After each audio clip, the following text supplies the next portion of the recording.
sure everyone here is as excited as I am about the promise of AI. We've heard a lot about this, the issues, the risks, but we're moving from a world where we're really unlocking and putting intelligence into a lot of the systems that are going to come in the future. But it does come with some risks. I don't have to explain that AI is going to get everywhere. It's a good thing. And it's going to contribute almost $15 trillion in economic value by the year 2030, 2035. That's one of the most fundamental shifts in technology, in the way we operate, in the way we do things, and as revolutionary as electricity. But AI can be a black box. Why? We're moving from a world of deterministic software, where we understood the rules, we programmed those rules in, and we made the systems do what we wanted them to do.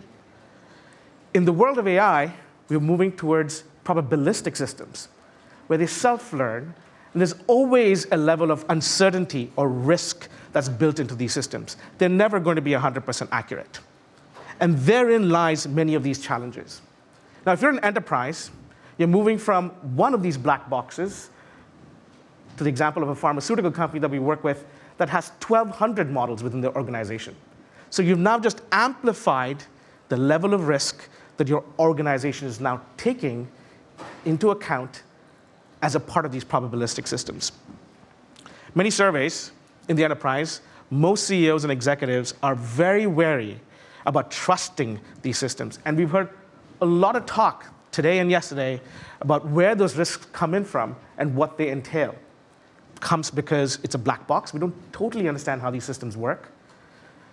We don't fully understand or grasp the risks that these models present to you as an organization that's implementing them and using them.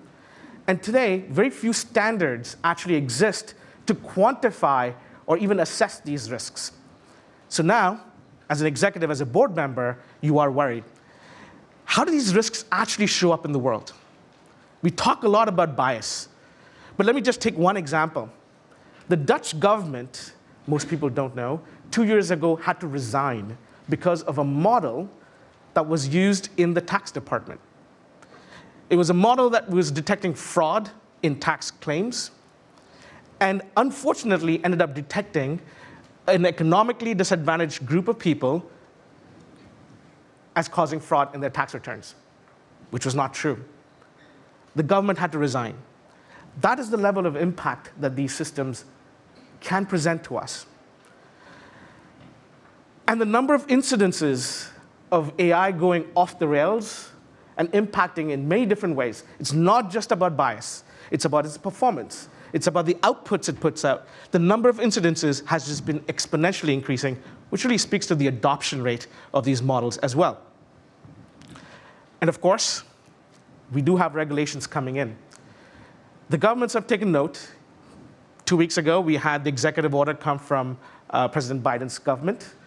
We had Rishi Sunak, the Prime Minister of the UK, launch the AI Safety Summit, where he's bringing in, for the G7, the group of most of these large organizations that are building these models to look at safety first.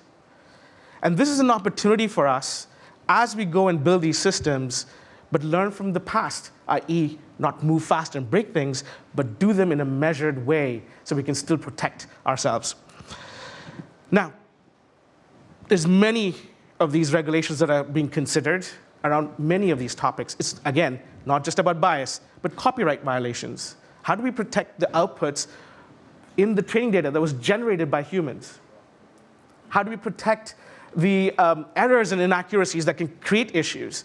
Most of these models that we've seen out there do not pass completely. OpenAI is the top of the pile, but if you look at the metrics about how these models are measured, they're doing pretty poorly when it comes to safety across many different factors. And most of these factors in an enterprise today come from third-party systems. Enterprises build models, first-party systems, and they buy models, third-party systems. And 78% or 53% of these issues come exclusively from third-party systems. And one of the ways that I want to introduce today that we can protect ourselves is actually from a industry that no one thinks about when it comes to AI risks: insurance. Most organizations will take all the steps necessary to put in the right systems. Charisse said so. We had several other speakers talk to all the steps that they're taking in to make sure that they're removing these issues. However, you'll always have this uncertainty, some level of risk that is residual. And usually, insurance steps in as a way to protect an organization from these residual risks. And insurability of these models can be this yardstick or the stick to ensure organizations actually take the right steps. If you don't, you may not be able to insure your systems anymore. And that is an aspect of responsible AI that we are working on, and the insurance industry is stepping up to factor in as well. When we have digitization of the industries, we had cyber insurance step in, data privacy protection. Regulations were passed, and if you did not take the right steps to protect your data, you may not be able to get your cyber insurance. If you did not take in the right steps around the networks, around protecting your systems, you were not going to get insured. And that enforced or forced organizations to do the right things. And this is where we think AI insurance is going to be something that we're not talking about, but will be the talk and will be the enforcer of the right things to take into account when we deploy AI. Thank you.